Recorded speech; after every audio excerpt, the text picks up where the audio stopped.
this is more or less the final evolution of the life stacking Blood Mage.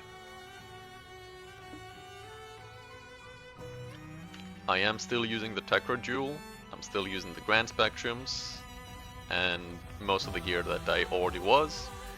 The main things I've updated are the wand. Obviously, this wand is about as good as it gets for an Atta Lewis build, since Atta Lewis Bloodletting gives you so much gain as physical that just about anything you put it on will turn into a purely physical skill, so yep. I still have the +4 amulet, same setup for most of the other gear as well. I did change out the ring compared to the grip I had previously.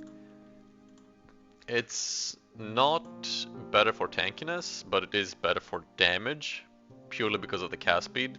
So since I've been testing damage on Arbiter, I have put it on for that reason.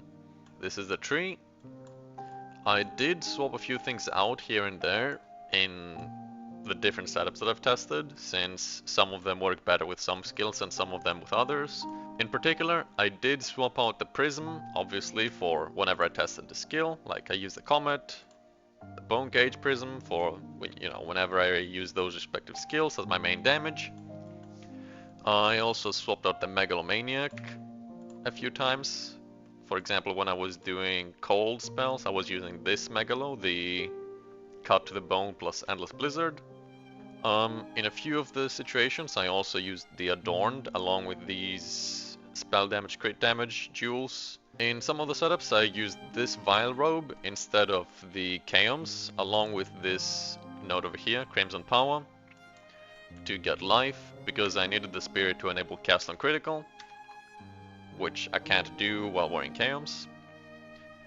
In the Frostbolt cast on critical setup, I also use Snake Pit.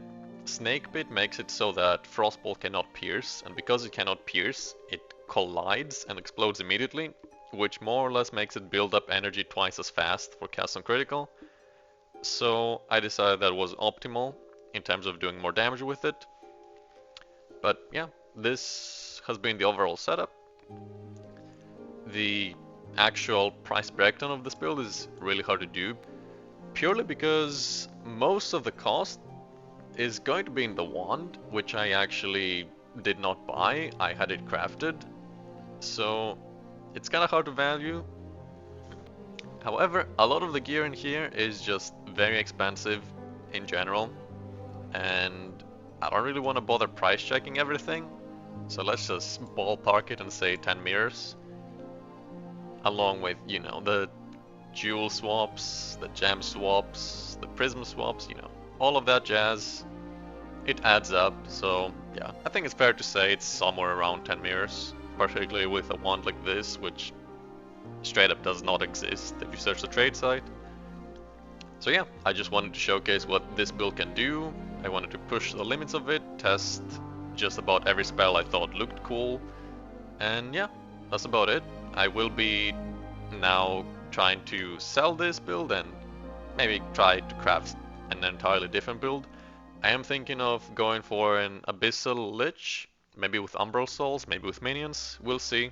But for now, the Blood Mage I think has been pushed as far as I can reasonably push it. So yeah, hope you enjoyed, and thanks for watching.